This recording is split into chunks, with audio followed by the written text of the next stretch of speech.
সহি মোতাবেক গজল হয়, এই গজল গাইতে হবে। তবে আমরা বলি সহি গজল পাওয়াই খুব মুশকিল, তাই না? খুবই মুশকিল। তাই দিনী ভাইদের উদ্দেশ্যে বলছি, হে আমার প্রিয় দিনী ভাইরা, বিশেষ করে যারা বক্তা সাহেব তাদের উদ্দেশ্যে বলছি, ও বক্তা সাহেব একটু বুখারী মুসলিমের হাদিসটাকে ফলো করিয়েন। আল্লাহ নবী বলছেন, মান কাযাবা আলাইয়া মুতাম্মিদান ফালিয়াতাবাওয়া মাকাদাহু মিনান নার। হে বক্তা সাহেবেরা, হে পৃথিবীর সাধারণ মানবেরা, তোমরা শোনো, আমার পক্ষ থেকে একটি বাক্য জানা থাকলে জাতির সামনে বলে দাও। আমার পক্ষ থেকে একটি বাক্য জানা থাকলে জাতিকে বলে দাও। আমার পক্ষ থেকে একটি বাক্য জানা থাকলে সারা পৃথিবীর মানুষকে বলে দাও। আর একটি বাক্য যদি আমার পক্ষে বলো আর সে বাক্যটা যদি আমার না হয়, তাহলে তোমার থাকার জায়গা জাহান্নাম। এটা বুখারী মুসলিমের হাদিস। আপনার হুজুরকে হাদিসটা একবার শ্রবণ করায়েন, হুজুরকে একবার হাদিসটা পেশ করতে বলবেন। হুজুর এই হাদিসটাকে একটু মান্যতা দিয়ে বক্তব্য রাখার চেষ্টা করিয়েন। কত হুজুরের শুধু আপনারা মনে করেন যে বেদাতিরাই শুধু বেদাত করে, শুধু আপনারা মনে করেন যে হানাফি ভাইরাই বেদাত করে, শুধু আপনারা মনে করেন দেওবন্দি ভাইরাই বেদাত করে, আপনারা শুধু মনে করেন যে ওই বেরেলিরাই শুধু বেদাত করে। জি না, বেরেলিরা তো বেদাত করেই। হানাফিরা 3 নম্বর শ্রেণীর যারা হানাফি তারা তো বেদাত করেই। এই 3 নম্বর শ্রেণীর যারা দেওবন্দি তারা তো বেদাত করেই। আমাদের মুসলমানের বাচ্চার মধ্যে যারা আহলে হাদিস নাম পরিচয় দেয়, এরাও বেদাতি কাজকর্ম করে। আব্দুল করিম ভাই, আমরা বেদাতি কাজকর্ম করি, একটু দেখাতে পারবেন তো? দেখাতে পারবেন তো? দেখেন আপনাকে দেখাতে পারছি কিনা। এটা নানারাহি এলাকা না? এই নানারাহি এলাকাতে কি মহিলাদের কাছে বিবাহ পড়াতে হয়? হ্যাঁ, হয় না? তাহলে এই আহলে হাদিসের বাচ্চার মাঝে আর হানাফির 3 নম্বর শ্রেণীর 5 হানাফির মাঝে কি পার্থক্য থাকলো? যে কথা বুঝতে পারেননি শেখ? আপনারা বুঝতে পারেননি? প্রত্যেক দিন ফেসবুকে শুধু কমেন্ট করেছেন যে ওরা বেদাতি, ওরা বেদাতি, ওরা বেদাতি, ওরা দেওবন্দি, ওরা ব্রেলি, ওরা দেওবন্দি, ওরা ব্রেলি। আপনি নিজের কথা একবার ভাবলেন না কেন যে আল্লাহর নবী জিন্দেগিতে কোনো মহিলার কাছে বিবাহ পড়াতে গেলেন না? আল্লাহর নবী জিন্দেগিতে কোনো নারীর কাছে বিবাহ পড়াতে গেলেন না। আপনার হুজুর কি করে নারীর কাছে বিবাহ পড়িয়ে দিল? যে তাহলে আপনার হুজুর কি আল্লাহ রসুলের থেকেও বেশি বুঝেছে? নাউজুবিল্লাহি মিন জালিক। আপনার হুজুর কেন মেয়েদের কাছে বিবাহ পড়াতে গেল? আপনারা শুধু মনে করছেন যে ওই বেদাতিরাই, মাঝহাবপন্থীরাই শুধু বেদাতি কাজকর্ম করে। জি না, মাঝহাবপন্থীরা শুধু বেদাতি কাজকর্ম করে না। আহলে হাদিসের মধ্যে কত বেদাতি কাজকর্ম আছে, আপনাকে আমি একটা একটা করে বলতে গেলে রাত্রি 12টা পার হয়ে যাবে, তবু বেদাতি কাজকর্ম শেষ হবে না। তার আরও একটি বেদাতি কাজকর্ম হচ্ছে উকিল বাপ। উকিল বাপ নানারাহিতে হয় না? কথা বলেন না কেন? ভয় লাগছে নাকি? ভয় লাগছে? চেয়ারে আমি আছি, মারলে নানারাহি লোক আমাকে মারবে। যে আমাকে মারবে না?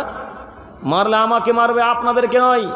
বক্তব্য দিচ্ছি আমি, ভয় করবেন। আপনারা এটা কেমন করে হয়? একটু আমার দিকে তাকান। জিন্দেগিতে আপনাকে ভয় করে বক্তব্য রাখেন, ইনশাল্লাহ রাখবেও না। এবার আপনাকে বলছি, আপনার হুজুরকে আপনাকে চ্যালেঞ্জ করলাম, যদি কোনো মানুষ প্রমাণ করে দিতে পারে, এতটুকু হাদিস, এতটুকু বাক্য যদি প্রমাণ করে দিতে পারে যে আল্লাহর রসুল ভুল করেও কোনো একটা মহিলার কাছে বিবাহ পড়াতে গেছে, বা আল্লাহর নবী কোনো সাহাবীকে কোনো নারীর কাছে বিবাহ পড়াতে আদেশ করেছেন, এরকম একটা নুসখা, এরকমই একটা রেওয়ায়েত, এরকম একটা হাদিস, এরকম একটা কোরআন মাজিদ আয়াতের ব্যাখ্যা যদি কেউ প্রমাণ করে দিতে পারেন, জিন্দেগিটা জাতির সামনে কথাই বলবেন ইনশাল্লাহ। ইনশাল্লাহ। দেখেন, হুজুরকে খুঁজতে বলেন, হুজুরকে বলেন হুজুর মেয়ের কাছে বিবাহ পড়াতে হয়? হুজুর বলবে হ্যাঁ পড়াতে হয়। না তো হুজুর আছে কোথায়? আছে হাদিসে। কোথায় আছে দেখাতে পারবেন?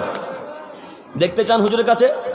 আপনি শুধু বেদাতি ভাইদেরকে গালি দিবেন না, ওই হানাফি ভাইদেরকে গালি দিবেন না, ওই বেরেলিদেরকে শুধু গালি দিবেন না। আগে নিজে পরিবর্তন হন, তারপরে বলবেন ওই লোকটা বেদাতি মানুষ। বোঝা যায়নি? তারপরে বলবেন ওই লোকটা বেদাতি মানুষ।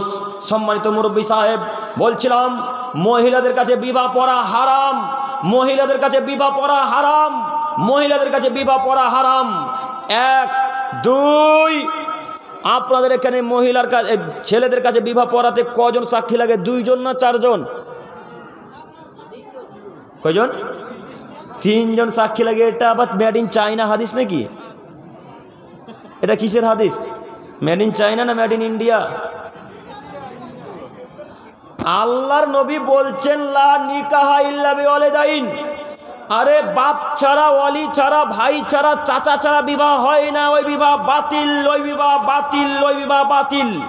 লা নিকাহা ইল্লা বিশাহিদাইন, দুইজন সাক্ষী ছাড়া বিবাহ হয় না, দুইজন সাক্ষী ছাড়া বিবাহ হয় না। দুইজন সাক্ষীর জায়গাতে তিনজন ঢোকালেন কিভাবে? এটা আবার কোন গ্রন্থ থেকে পেলেন? আপনাকে বলি, আপনাদের এখানে তো তিনজন সাক্ষী লাগে, অন্যান্য গ্রামে চারজন সাক্ষী লাগে। আচ্ছা বলেন তো দেখি, আপনারা চারজন সাক্ষী প্রমাণ করতে কি কাজে লাগে? কথা বোঝেনি? চারজন সাক্ষী কি প্রমাণ করার জন্য চারজন সাক্ষী লাগে বলেন তো দেখি? পেরেছে না। জেনা কে করেছে না করেছে এটা যদি প্রমাণ করাতে চান তাহলে কজন সাক্ষী লাগবে? চারজন সাক্ষী লাগবে। তো আপনার মেয়ের কাছে বিবাহ পড়াতে পাঠালেন, এখন জেনা প্রমাণ করছেন নাকি? যে এখন জেনা কি প্রমাণ করছেন? আরো একটা খারাপ ঘটনা, সেটা হচ্ছে এই যে মহিলার কাছে তো বিবাহ পড়াতে গেলেন, ওখানে আবার উকিল বাপও যায়, দুইজন সাক্ষীও যায়, মুলবি সাহেবও যায়। এরা কি সবাই জান্নাতুল ফেরদাউস থেকে এখনই নামলো? এরা কেউ নারীর দিকে তাকাবে না, কেউ মহিলার দিকে কোন নজরে দেখবে না। আর এই ছেলেটাকে বলছি, যে ছেলেটা বিবাহ করতে গেছে, এই ছেলেটাই ভাই তোমাকে বলি, তুমি শোনো, তুমি এত বড় বেহায়া কখন হয়ে গেলে গো? তুমি তোমার বন্ধুকে বলছো রে জানা রে, একটু সাক্ষী জানা রে, দেখ আমার বউটা কবুল বলছে কিনা, দেখ জানা রে। এই ছেলেটা আসলে পুরুষ মানুষ গো, যে নিজের বউকে বন্ধুকে দেখতে যেতে বলছে। বুঝেননি? মহিলাদের কাছে শুধু তার বাপ যাবে, তাছাড়া পৃথিবীর কোনো আলেম ওলামা কেরামগণ, কোনো মানুষ, কেউ যাওয়ার অধিকার রাখে না। শুধু অধিকার রাখে কে?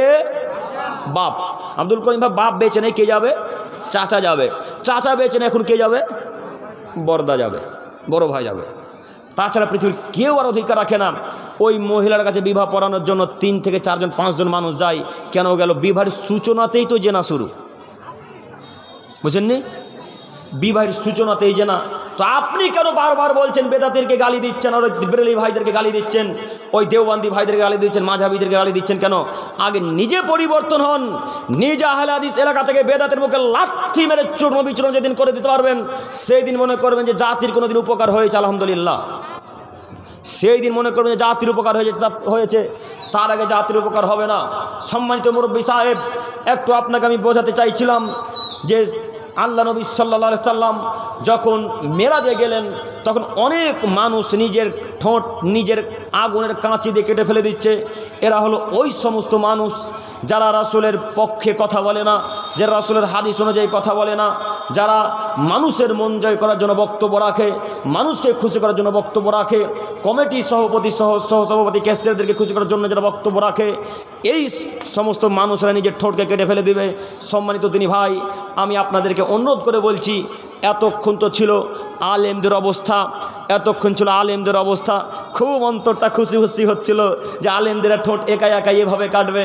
এবার আসি জনগণের অবস্থা। একটু আপনি কি মনে করেন শুধু আলেমেরাই দাওয়াত দেয়, জনগণ দাওয়াত দেয় না? দেয় কি? জনগণ দাওয়াত দেয়। তার একটা বাস্তব উদাহরণ দেখাচ্ছি, দেখুন। আপনার আব্বার কথাই বলছি, যুবক ভাই আপনাকে বলছি, আপনার আব্বার চায়ের দোকানে চা পান করতে গেছে, তো একটা যুবক ছেলে বিড়ি পান করছে। তখন আপনার বাপ ওই ছেলেটাকে বলছে, এই বিড়ি পান করছিস কেন? বিড়ি পান করতে হয় না রে, যা বিড়ি ফেলে দে। ওই ছেলেটা আপনার আব্বার কথা শুনে বিড়ি ফেলে দিল। একটু পরে দেখা যাচ্ছে আপনার বাপ নিজেই বিড়ি পান করছে। তাহলে বলেন আপনার বাপ নিজের ঠোঁট নিজে কাটবে কিনা? আল্লাহ নবী বলছেন, আল্লাযীনা ইয়া'মুরুনা আন-নাসা বিল বিররি ওয়া ইয়ানসাউনা আনফুসাহুম, যারা সৎ কাজের আদেশ করতো কিন্তু নিজে সৎ কাজ করতো না, তারা নিজের ঠোঁটকে কেটে ফেলে দিবে। তো এই লোকটা কি আলেমের মধ্যে পড়ছে না আলেমের মধ্যে পড়ে না? তার মানে এও দাওয়াত দেওয়ার এতটুকু হলে চেষ্টা করেছে, কিন্তু সেই অনুযায়ী নিজে আমল করেনি। এবার আপনাকে আমি বলছি, শুনুন, যে আপনার হুজুর বক্তব্যের জগতে বক্তব্য রাখতে এসে বলছে প্যান্ট টাকুর নিচে পরা হারাম, প্যান্ট টাকুর নিচে পরা হারাম। একটু পরে দেখা যাচ্ছে হুজুরের প্যান্টটাই টাকুর নিচে থাকে না? কত প্রমাণ দিব আপনাকে? দরকার তাহলে ভিডিও রেকর্ডিং করে রাখতে হবে পায়ের দিকে, যে এই হুজুর এটা, তাই না? সম্মানিত মুরব্বী সাহেব, আপনাকে আমি বোঝাতে চাইছিলাম আলেমদের অবস্থা এবং সাধারণ জনগণের অবস্থা। হে আমার প্রিয় দিনী ভাইয়েরা, আপনাকে বলি, এতটুকু বাক্য আল্লাহর পক্ষ থেকে জানলে বলে দেন, রসুলের পক্ষ থেকে জানলে বলে দেন। যদি না জানেন তো বাড়িয়ে বলারও চেষ্টা করবেন না, কমিয়ে বলারও চেষ্টা করবেন না। কেউ যদি এতটুকু বাড়িয়ে বলে তার থাকার জায়গা জাহান্নাম, কেউ যদি এতটুকু কমিয়ে বলে তার থাকার জায়গা জাহান্নাম। তাহলে 19-20 করা যাবে না, তার নাম আল্লাহ রসুলের পক্ষ থেকে বলা। 19-20 করা যাবে না, তার নাম মোহাম্মদ সাল্লাল্লাহু আলাইহি সাল্লামের বাণী। মোহাম্মদ সাল্লাল্লাহু আলাইহি সাল্লাম বলছেন, আমি যেইভাবে বলেছি সেইভাবে বলো, সাহাবায়ে কেরামগণ যেইভাবে বলেছে সেইভাবে বলো। এটাই হচ্ছে রসুলের পক্ষ থেকে প্রচার, দিন প্রচারের শর্ত। সম্মানিত দিনী ভাই, এবার আপনাকে বলতে চাচ্ছিলাম, যে কথা বলতে গিয়ে এত দূরে চলে এলাম। যে কোনো বিপদ আসবে, আসুক না কেন, সর্বপ্রথম আগে ডাকবেন কাকে? আল্লাহকে। আপনাদের কথা মনে আছে কিনা বলতে পারি না, আপনাকে বলেছি হরিশ্চন্দ্রপুর স্টেশনের আশেপাশে যদি আপনার ভাই অ্যাক্সিডেন্ট হয়, তো হরিশ্চন্দ্রপুর স্টেশনের পাশে, হরিশ্চন্দ্রপুর স্টেশন যাওয়া বাদ দিয়ে আগে বাড়িতে সুন্দর করে উজু করেন। সুন্দর করে উজু করার পর আল্লাহ তাআলাকে 2 রাকাত সালাত আদায় করুন। 2 রাকাত সালাত আদায় করে এক পর্যায়ে আল্লাহকে বলেন, হে আমার প্রতিপালক, আমার ভাই অমুক জায়গায় অ্যাক্সিডেন্ট করেছে। হে আমার প্রতিপালক, আমার আম্মু অমুক জায়গায় বিপদে পড়েছে। হে আমার প্রতিপালক, আমার আব্বু অমুক জায়গায় বিপদে পড়েছে। আল্লাহ, তুমি আমার আব্বুকে, আমার ভাইকে, আমার আম্মুকে তুমি বিপদ থেকে উদ্ধার করো। আপনি হরিশ্চন্দ্রপুর গিয়ে যত উপকার করতে না পারবেন, এই 2 রাকাত সালাত তার থেকে লক্ষ কোটি গুণ বেশি উপকার করবে ইনশাল্লাহ। কথা বুঝেননি? হঠাৎ আপনার বাপের হাত ভেঙে গেছে, আগে অ্যাক্সিডেন্ট স্থল যাওয়া লাগবে না, আগে সুন্দর করে উজু করেন। যেখানেই থাকুন না কেন, রাস্তাঘাটে থাকুন আর বাড়িতে থাকুন, একেবারে অন্তরে ধৈর্য ধারণ করে আল্লাহর উপর ধৈর্য ধারণ করে সুন্দর করে উজু করেন। সুন্দর করে উজু করে এক পর্যায়ে আল্লাহকে বলেন 2 রাকাত সালাতের পরে, আল্লাহ, আমার আব্বু বড় অসুস্থ, তুমি আমার আব্বুকে সুস্থতা দান করো। আপনি হাসপাতাল গিয়ে যত না উপকার করতে পারবেন, এই 2 রাকাত সালাত তার থেকে লক্ষ কোটি গুণ বেশি উপকার করবে ইনশাল্লাহ। যে কে নামাজ পড়ে না, যে দোয়া করবে? ও আচ্ছা, এটাও একটা কথা, যে লোকটা যাবে ওর বাপের কাছে, তো লোকটা তো নিজেই নামাজ পড়ে না, তো কী করবে? জি, এর দোয়া কবুল হবে না, এর দোয়া জিন্দেগিতে কবুল হবে না। আল্লাহর নবী বলছেন, ইন্না আউওয়ালা মা ইউহাসাবু বিল আবদু বিসসালাতি ইয়াউমাল কিয়ামা। হে আদমের ছেলে মেয়ে শোনো, কিয়ামতের মাঠে সর্বপ্রথম যার হিসাব নিকাশ না হবে সেটা হলো সালাত। সেটা কি? নামাজ। ওয়াইন সালুহাল জাসাদু আমালিহি, যদি কোনো মানুষের সালাত আল্লাহ তাআলা কবুল করে নেয়, যদি কোনো মানুষের সালাত, কোনো ইবাদত আল্লাহ কবুল করে নেয়, তাহলে পৃথিবীতে যত ইবাদত করেছে, যত টাকা দান করেছে, যত লক্ষ কোটি টাকা মসজিদ মাদ্রাসায় খরচ করেছে, এই সব ইবাদত আল্লাহ তাআলা কি করবেন? কবুল করে নেবেন। ওয়াইন ফাসাদাত ফাকাত খাসার সাইরু আমালিহি, আর যদি কোনো মানুষের সালাত আল্লাহ তাআলা এইভাবে কেটে দেন, যদি কোনো মানুষের সালাত আল্লাহ তাআলা এইভাবে কেটে দেন, তাহলে তার পৃথিবীতে যত ইবাদত ছিল সব ইবাদত আল্লাহ তাআলা এখন কি করবেন? কেটে দেবেন। তাহলে আপনার আব্বু অ্যাক্সিডেন্ট হয়েছে, 5 ওয়াক্ত সালাত আদায় করেন না। এখন আব্দুল করিমের কথা শুনে একটু হেদায়েত পেয়ে মনে করেছেন 2 রাকাতটা আদায় করি কমসে কম, 2 রাকাত সালাতটা আদায় করি কমসে কম। এই 2 রাকাত সালাত কি কাজে আসবে? আসবে কাজে? এই 2 রাকাত সালাত কোনো কাজে আসবে না। অতএব আমার প্রিয় দিনী ভাই, আমার মায়েরা, আপনাদের উদ্দেশ্যে বলি, আগে 5 ওয়াক্ত সালাত, তারপরে নফল সালাত, তাই না? আগে 5 ওয়াক্ত সালাত, তারপরে নফল সালাত। আচ্ছা, নফলের কথা যখন এলো একটু বলে যাই। আমরা এমন আহলে হাদিস পরিবারে জন্মগ্রহণ করেছি আমরা সবাই, যে আমরা ফরজকে বাদ দিন সুন্নাতকে